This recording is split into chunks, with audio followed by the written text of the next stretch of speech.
kitchen chaos to well-oiled machines. Get ready for newfangled technology and old-school know-how. Stories and a good bit of fun. I'm Simon, and this is Culinary Mechanic.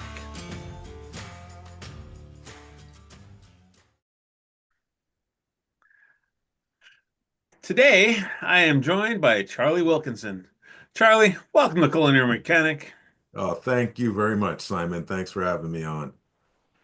I've been really excited for this one because I dig talking to people who are in the business, who are helping other people. And as you and I have just recently got to know each other, I've learned that your style and approach to bringing kind of being that hub for other consultants really makes me happy, right? Like I love it when there are people who are able to not only share what they know, but also share their network of resources. So Yeah. um let's just press on the gas, man. How'd you get into this industry? Oh, How did this all begin? okay. So a buddy of mine was opening up. I was working for a heating and air conditioning company as a sales rep and hating every day of it. And a buddy of mine came up and he needed a place to stay and he was opening up a Bennigan's. Oh, wow. So yeah, and so I went he says, "Oh, why don't you come by after closing? We'll hang out." So I went by one time, two times. By the third time, he said, "Do you want to do this, don't you?" I go, "Well, I don't know, man. This is a big change." And he said, "Well, why don't I set up an interview?" So I went down, met with them, and that was it. Came on board. First couple of years were, it's a change of life, right? It's like Hmm. you're dealing with people differently. All of a sudden, you got to listen, and so I've got to learn all these skills. And I didn't know if this was for me, but hung in there and did a couple of did three locations with them, and in the third one we opened it, and we were buttoned up. We punched the punch list, executed everything. We were on time. We went out 2 nights before because we were just so ahead of schedule. And then it opened up, and proceeded to be the worst opening I had ever experienced in my entire life. And I mean Oh, that being the first opening I've ever done and the only poor opening I've ever done. And from that, I learned a ton of lessons. I wasn't a general manager, I was assistant manager, but I learned a ton. From there, I went into New York City, worked for an organization called the Reese Organization, owned by two old Jewish men who were about 4 feet nothing, but would crumble you if you ever got caught in an elevator with them. You would leave, whether you worked for them or not, you would leave there sweating. They ran New York City. You'd come into Grand Central Station or a Penn Station. From the time you left your train to hit the street, you passed probably 30 concepts that they owned or were operating. For them, I operated first Houlihan's and then I ran the group of TGI Fridays as we were growing that concept. And they were unorthodox rule breakers. They were guys that I remember once the Fridays guys came in and they were giving them a hard time about, the not enough bric-a-brac, not enough on the wall. And they just looked at him and they said, this restaurant's going to open on Thursday. And it's either going to have a green and white awning, I'm sorry, red and white awning or a green awning. Your choice. It was just like these guys were rough, man. They were awesome. So, but with them, I learned like, the spaces that you're in were non-traditional, right? 3 floors, block long, just 250 seats, 10 seats. I mean, it's just like they had every type of rhyme or reason to every concept. So I learned how to operate things that weren't standard. Set a couple of sales records, one for Houlihan's and then one for Fridays while I was there, system-wide actual record. So I was able to, learn the ropes of, just getting smoked and having to yeah. recover and figure it out, do 130,000 with 130 seats to, 200,000 with 200 something seats, do a $20,000 day, 10,000 for lunch and 10,000 for dinner, and just get. And that was in the 80s. That was like we're talking late 80s, so it was real money. So Those are anyway, big numbers now, though, right? yeah, Like those are big numbers now. My hat's off to you, man. yeah, it was That's amazing. amazing. It was great, great. But here's the thing. My wife gets this job offer in North Carolina, and we go down, we look at homes, and it's like, holy crap, man. I won't tell you the long story. The short story is like, we could live pretty well down here. So I go back up, I talk to my boss, and he's like, what are you thinking about? Like, get out of here, man. You can, it's a great opportunity. So I go down, I'll find a job. So I found a job with Pizza Hut. Oh Now, wow. I ran restaurants doing, averaging anywhere from 60 to $200,000, right? It's like, and you managed, elements, and I learned all the basics, but you figure I'm running business here. I go down to Yeah. Pizza Hut, and they hired me as a multi-unit, but you got to go in and cut your teeth on a location.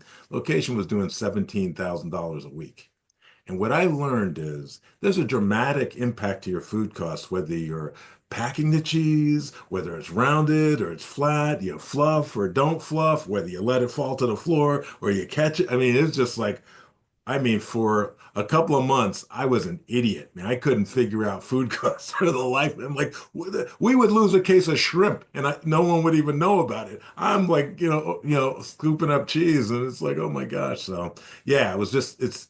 So what I had was that, like, hey, you had this spectrum of really high volume, and then this spectrum of really low volume, and how do you manage those businesses? So from there, I did a couple of special projects for them. Actually went into Wichita, ran a one of a kind concept for them. Turned it around. It was right down the street from the corporate office. It was everybody's embarrassment. Took it over, got it running right, and it's like, oh, your ticket's punched. That ticket punch got me to Amarillo, Texas at some point. So anyway, I don't know how well my Nice. ticket was punched. Um, but then from there, I got an opportunity to work for Boston Market. Oh wow. I'll say go back to Pizza Hut. Pizza Hut, I learned how to operate multi-unit, but then I brought into the corporate office to do project management, program development. So a lot of working with R&D and marketing and pulling those teams together to get a project off the ground and learn how to, ideation, everything from ideation to, full on deployment. So I took a job with Boston Market and took the job in the training department. And you mentioned about your writing voice versus your speaking voice. So after about a month, I went to the lady, this Diane Kessel, and I worked for Diane Kessel and Cynthia Baxter. Two, if you ever meet them, they're the best people you ever want to meet. They're just amazing. Um, but I went into them. I said, "Do you guys have a minute?" I was 30 days in, right? They go, yeah, yeah, yeah. I said, listen, I need you to tell me what I said in the interview that told you that I was a good fit for this job. Because I need to never say it again. I'm not a writer. I'm really struggling to figure out like why you guys hired me and what I'm supposed to do. And they're like, no, no, no, don't you don't worry about it. Anyway, so through that, became a writer. I mean, really learned how to put concepts together and deals together. And probably the biggest piece of learning I had was they had this limited time offer, right? Every year they do this, holiday hams, and they had a manual that was about this thick. Right. So here you go for this 3 month project. You're basically dumping this, pounds of this thing out in training material. So they said, you got to take this on, try to see what you can do, So I just looked at it as an operator saying, I don't know how far I'd get into this thing without falling asleep. So let me figure it out. So I basically turned it into a comic book, worked with the creative people, and we made images and diagrams and things that would translate so you wouldn't need to speak English. And it was very well There you received and easy to understand, and program executed that much better. So it's just, again, it's like one of these, like, you mentioned it. It's like you go into these things and you're like, man, why me? And then you realize that's why me, right? That's Right. the, there's the reason. That's what I'm bringing to the table. I don't know about you, but I did not get into the restaurant business to spend all my time in a cramped little office. I love being in the kitchen, out on the floor. And if you're nodding your head right now, I want to introduce you to an amazing company called Starfish. Look, I've gotten to know their CEO, Jordan, recently, and what they're building really impresses me. They're using AI to read your P&L, and they're going to email you actionable insights every week so you can lower your costs and increase revenue. Best part is you don't have to spend time digging through your P&Ls, poring over reports in that cramped little office. Starfish is going to do that for you so you can get back to the part of the business that you love. If you're interested, go to their website, use starfish.com. That's USE starfish.com. And tell them Simon sent you.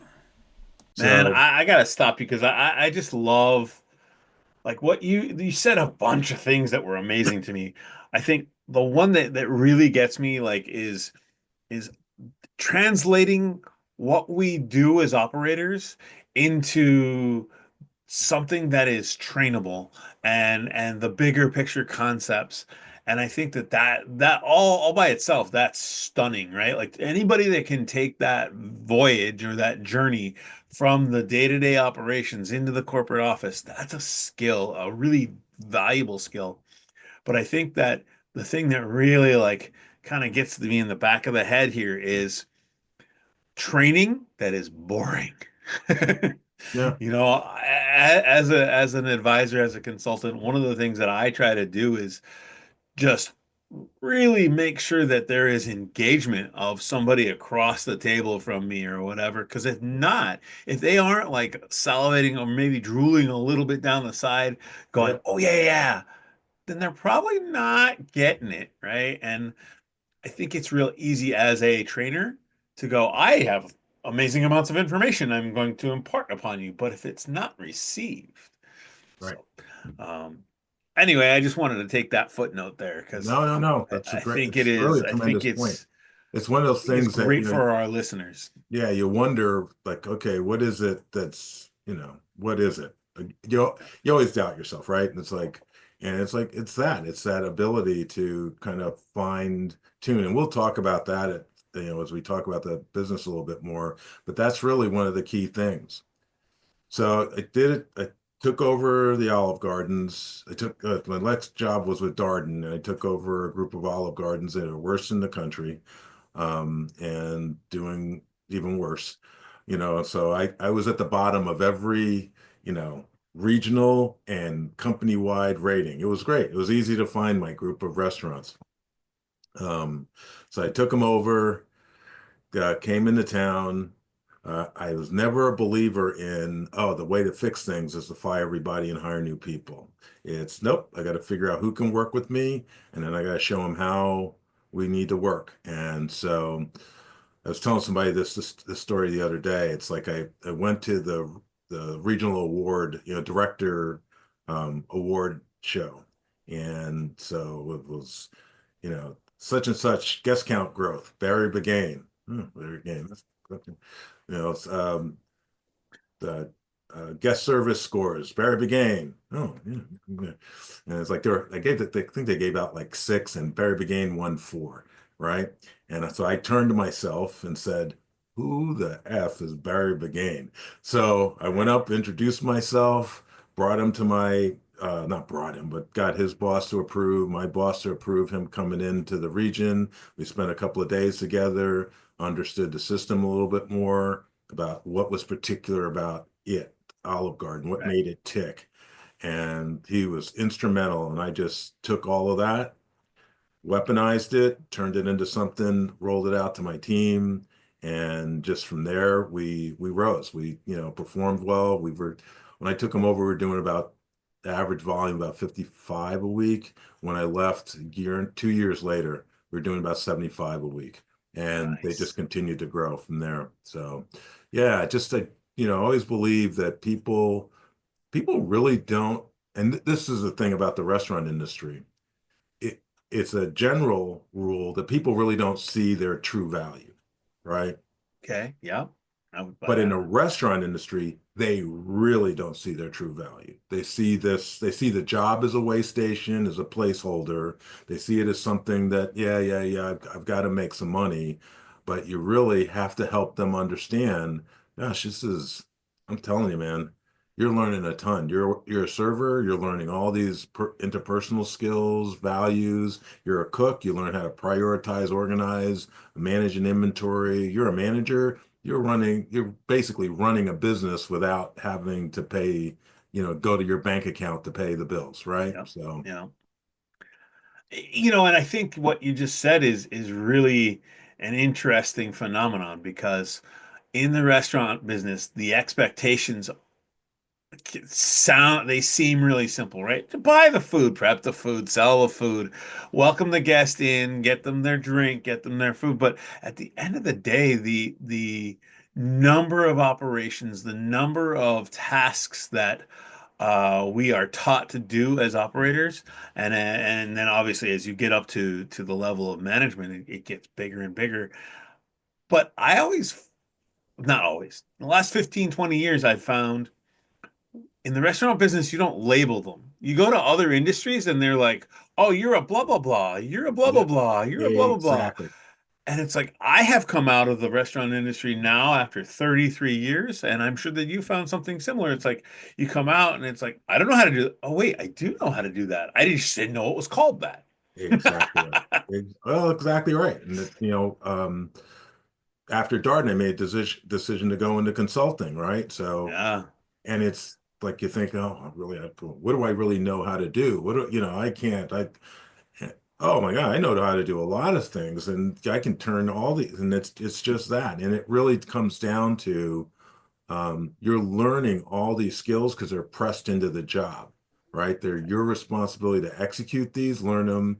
Um, and you said something that really strikes me. It's like people see the restaurant industry as simple. That's why all these people jump into it. Yeah, it's like it's as simple as hosting a party of 100 at your house. So if you can do that and not worry about it, you got some potential in this industry. But learning how to host, how to provide the food and time everything properly, make sure everybody's got their drinks on time, all that. I mean, all that takes some machinations, so, putting some thought together. You don't just like right. slam that out, right? So, But it's not just that, it's, and then do it tomorrow and that exactly right. Wear yourself and out now. tomorrow. Wear yourself out. Do this, this when I told you that that first opening was such a horrible opening. That was one of the qualities that I learned. It's like what we did was you jack everybody up, and then it's like, okay, let's calm it all down. And what you have to teach people how to do, there's a bunch of qualities, but the one major quality is that being able to respond to fatigue, being able to respond to being overrun, being able to respond to things not going your way. How do you work your way back on top of the shift when it's starting to tilt the other direction? Yeah, Learning those things, those skills, just changes how the restaurant operates once it's up and running. I mean, you get a group of absolutely. people that like, you know what? Yeah, we were here. A funny story. Maybe it's funny to me. I don't know if it's funny to you. When I took over the Olive Gardens, I went in, and you talk to a manager, call them up on a Saturday morning about Friday. Oh, we got killed. Oh, really? Call them up on Sunday morning to hear about Saturday. Oh, we got destroyed. All right, good. Talk to him on Monday to talk to him about Sunday. Oh, geez, it was just a mess. You're like, oh, okay. So I did that for a couple of weeks, and I just like, okay, okay, okay.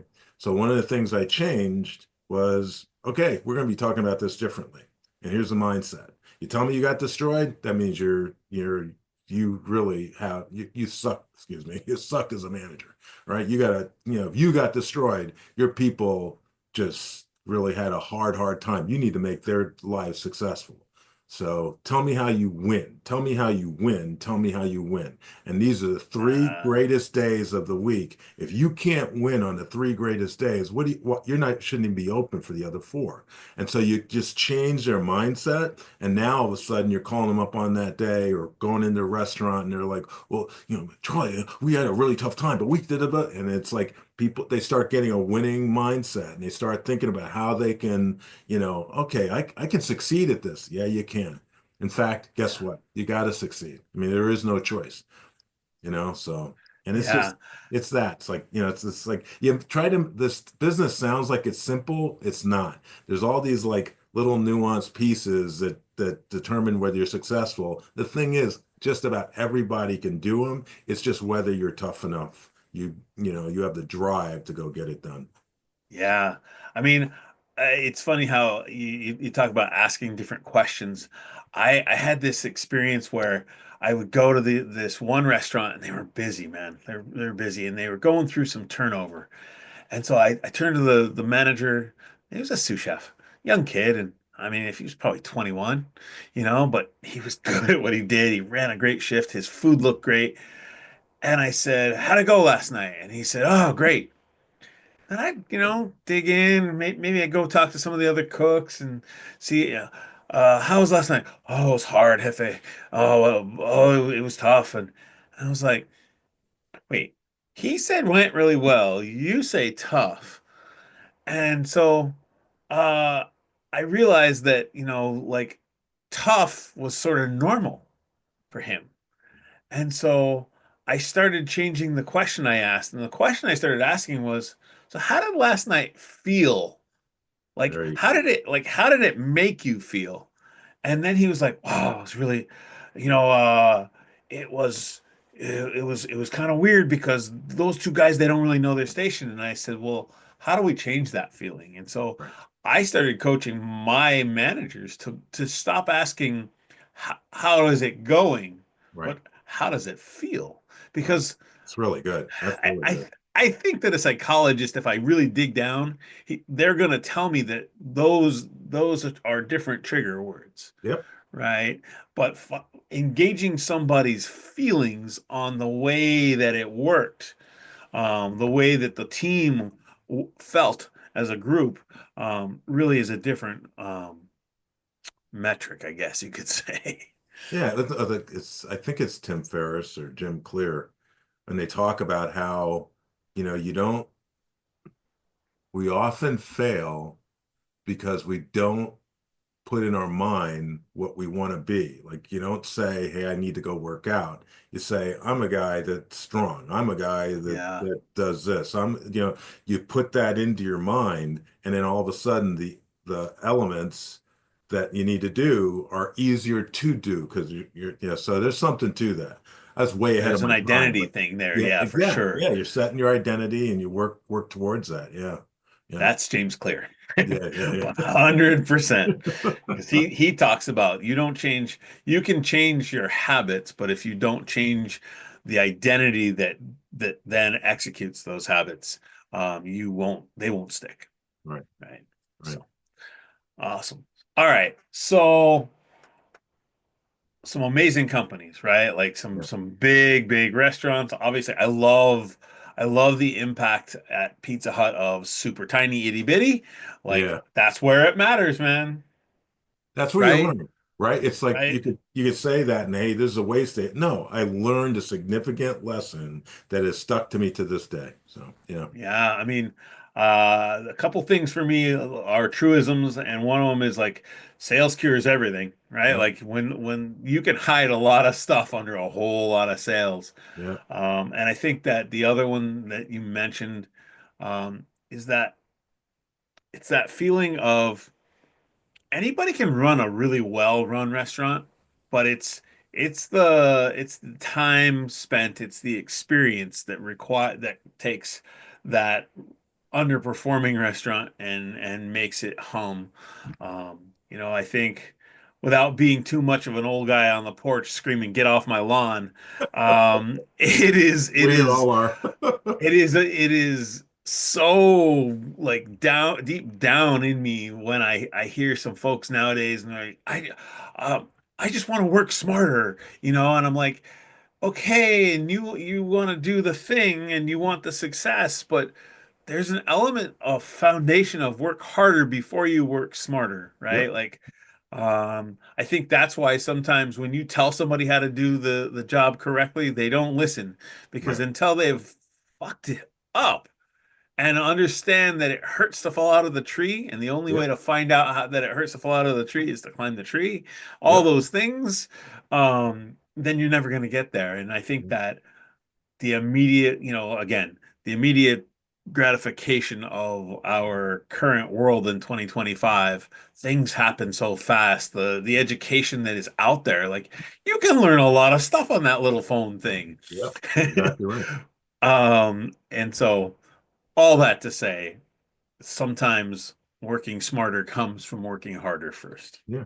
Well, it's that if you're trying to work smarter before you learn to work harder, you're really you're chasing a ghost, right? Because you don't even know what you're trying to fix. You're just trying Right. to find efficiency when you don't even know what the inefficiency is. So you got to go work the job and realize, okay, this was a this was fucked up. So let me go fix this now. Sorry about the language, but No, please, it's okay. It's let me it's go part and parcel of who we are. let me do this the right way now. Okay, that was not a good night. And we're not going to repeat that again. We're going to Yeah. fix that by tomorrow. And just like you said, we got to fix this by tomorrow.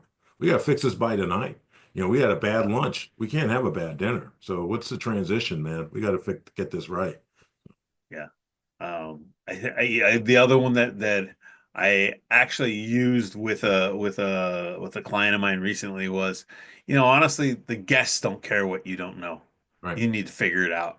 Yep. And Yeah. the guy looked at me and he's like, "Oh, but," and I was like, honestly, like you've kind of gotten this backwards. I know you think it's about you and your team in the kitchen. It's not really. You are there for a very specific reason, and that very specific reason is to make your guests deliriously happy, so they keep coming back and they Yep. spend money, so that you get to come to work Yep. in baggy pants and hang out. Yeah, You and it's know? right, exactly. And you get to serve them this thing that you should have a love for. Like you Right. should love that steak so much that you want it to go out exactly right. You should love that rice so it's never going out soggy or it's just wonderful, great mouthfeel. You should love your food that much that it's just like you can't wait to oh, come to the table. It's like, yeah, let me go to the table and figure out what I did. And if I did something wrong, what's awesome is I can go fix it. I Mhm. can make this thing awesome. I can like if things didn't go right for you, I can stop it at this moment and redirect that entire thing. So it's just, it's a special kind of industry. It really is. So Really? Absolutely. All right, so tell me how we go from, like you mentioned that after Darden you entered the world of consulting. Tell me how that trend. I think we need to make the quantum leap to find out how did all of that come to where you are today, right? yeah. Consulting and like I said at the very beginning, I view you as one of those really important hub people in the world. You know a lot of people, man. No, And no. and your relationships with those people allow you to bring in people who've got different sets of expertise to help your clients. So how does all that come along? The early stage was just truly project work. People that knew me in the industry would give you a call, and it's McDonald's, it's Quiznos, it's special projects that they would have, and that's what I was known for, is the guy that can that you want to call in when it's like we're not really sure how we're supposed to be doing this, and we've been working on this for a year, and it needs to happen in 90 days. I'm the red button guy. That's who I was. So Ooh, I uh, love that. did a lot of work that way, um, and then just kind of up and down. You're individual consultant for many many years. Had really down years, had really great years, um, but back in 2018. Yeah, it's 2018. Got a phone call from a buddy of mine. He was with Intercontinental Hotel Groups. And I'd always worked with, the same group of people, maybe 4 or 5 people for like 15 years. We had different projects. We'd work them together. It's always like I'd get the call and here's my team. They'd get the call. I'm part of their team. So I get this call from IHG and it's like, hey, Charlie, we got this little tiny project. Did yeah, sure, sure. No big deal. So I go and I take on the project. So we start doing a project and I start working the building and talking to different people and oh, you do that? Well, we might have something over here. Like, oh, okay, sure. So we start stacking projects. So Right. I had to, for the first time in my consulting career, it's like I need somebody that can do this because I don't know it. No, nobody that I know is doing this. So I found people, brought in people, and it was awesome. I was like bringing in new people, onboard them, and then get them into roles, developing documentation, doing training, and it was just great. And so we went from a little tiny fee to a pretty significant fee by the end of 2019, and had just signed our agreement, which matched the significant fee for 2020.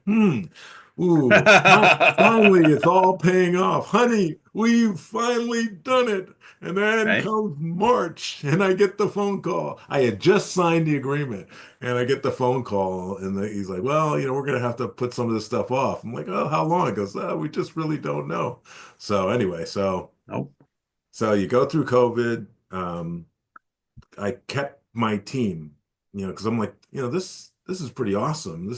I like this. I like one number one. I love the people I able to work with. We worked really well together, and it's the same kind of project work I did for corporations where you're like pull somebody from marketing, somebody from R&D, somebody from concept development, and you're just like wrangling them to get a project done.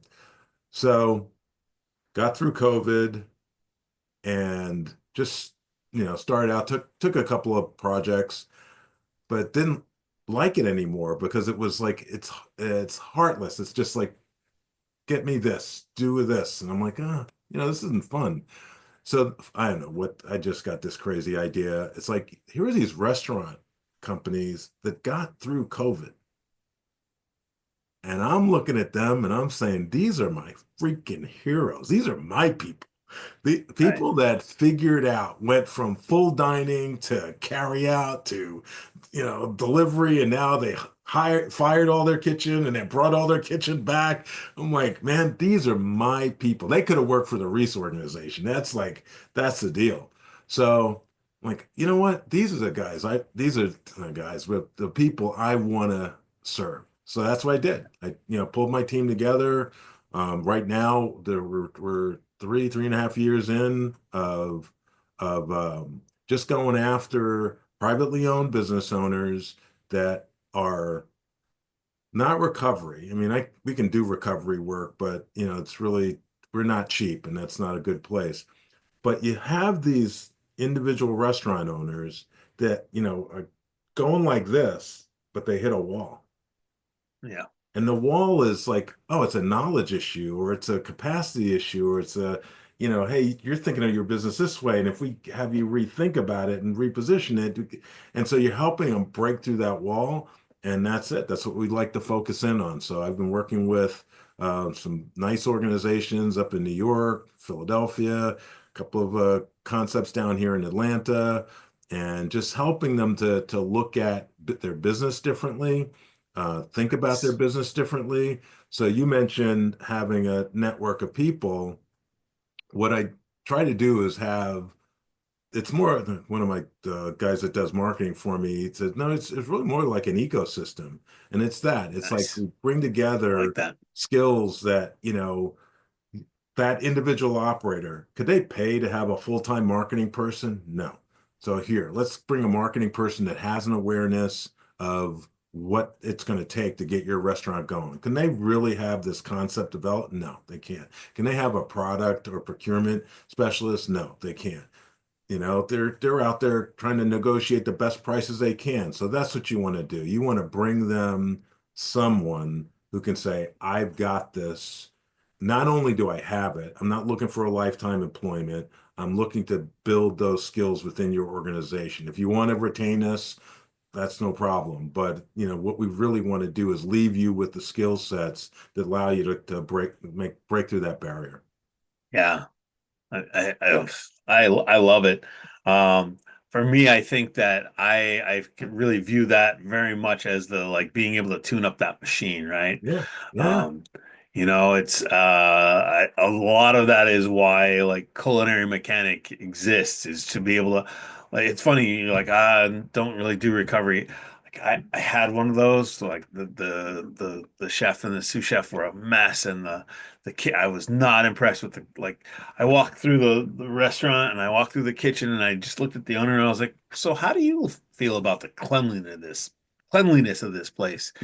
She's like, oh, I don't really like it. And I was like, yeah, I'm not coming back unless you fix that before I can't even start. right, Right? Because I'm gonna get too sidetracked by telling people to clean the wall behind the right, table. right. Right. And so yeah, no, I'm with you. I like the recovery thing isn't my thing, but I love when people are like, we have this thing and it's really working pretty good, but we're not getting all the way to where we want to be. We don't think That's we're fun. maximizing this thing. It's like we don't think we have this opportunity to make this a consumer product, but we really don't know how to organize ourselves to do that. Or how would we market outside of, our local area? Do we license or franchise? Well, wait a minute, what are you trying to do? How about neither? How about we grow to a point and find investors or, I mean, it's just like have people pause a second. You're falling into what's on aisle 7 at Walmart, right? You're falling into what's common. No, no, no. There might be a very interesting way to look at your concept or look at you as a business owner where we maximize. I had this at this the well, now he's a business partner. He owned a coffee shop. They were listed as the top coffee shop in Atlanta. Went down to meet with them. I'm meeting with them, and you find out the guy owes a ton of money, and you're like, oh wow, Jesus, I'm not sure why I'm here. But then we start talking, and he's just this awesome guy. I mean, just incredible person. And so he gets an opportunity to open up a coffee shop at one of the colleges here. And so we go over to the college and I'm looking at the space. The space is beautiful. It's going to be awesome. I think, wow, this will be great. We could help him open it, but man, I don't know where this guy's going to come up with the money. So we're just about to leave, and he says, "Hey, let me take you through this door in the rear end of the space." So we go through the door. It's probably a 200 to 300 seat. No, I'm sorry. Probably 100 seat, 150 seat dining area. I go, what's this? He goes, oh, they do all of their catering functions here. They'd love for me to do catering, but I can't do catering. I go, why can't you do catering? He goes, well, I don't know. I said, okay, if you give me 24 hours, we'll meet again and we'll see if we can put together a catering program for you. So that's what we've done. And, we set that up and it's like, the guy's got, now this guy has a vein of business that he never thought of himself being able to handle. And that's what I love to do. It's like, man, you're a great guy. Let's figure out how to do this. Let's partner you up with some great caterers in town. You become the maybe a quarterback for scheduling and coordinating these events. You become the salesperson on campus because you know all the people there. They love you. Nice. So anyway. That's awesome. Yeah, I mean, I think being able to find what people's superpower is and just Yep. being able to pull all the goop or the dirt aside and Yeah. find the magic is, I mean, I That's just not love just the imagery of walk through the door and find the place. It's like, oh, look at this. Look at this. Look at the opportunity. But that's not just with clients, it's also with consultants. That's why I love young consultants. I love people that are new to the industry. When I was a new consultant, I wasn't young. I haven't been young for a very long time. But Me either, man. when I was just started, it's like you don't have any money and you're just trying to make it and you're trying to make a name for yourself. So what I try to do is find, I've got gray beards and I've got, brand new people to the industry, brand new people to consulting. And I'll bring them in and we give them, kind of wrap them in the warm blanket of, hey, we've got a business model, we've got a place for you. Here's your action. So you give them a way to step up. So it's like you get people that, really are kind of afraid or anxious about what their capabilities are. So it's the same thing, helping them to see, no, look, if you really want to learn how to do this business, great, let's go. I'll teach you, I'll work with you, and I'll help you grow your business. So, That's awesome. Yeah, I think, for myself, I spent 33 years in the kitchen and in restaurants, and then coming out going, okay, so the operations aren't hard, but it's like, how do I get myself out in front of people? How do, and so spending the last couple of years doing that, and I honestly, I was pretty busy in 2023, and then I looked around and realized I don't want to grind like I ground in my 30s, right, and partially and mostly in my 40s too. So in my 50s, how do I create like, how do I get what I need, but also create a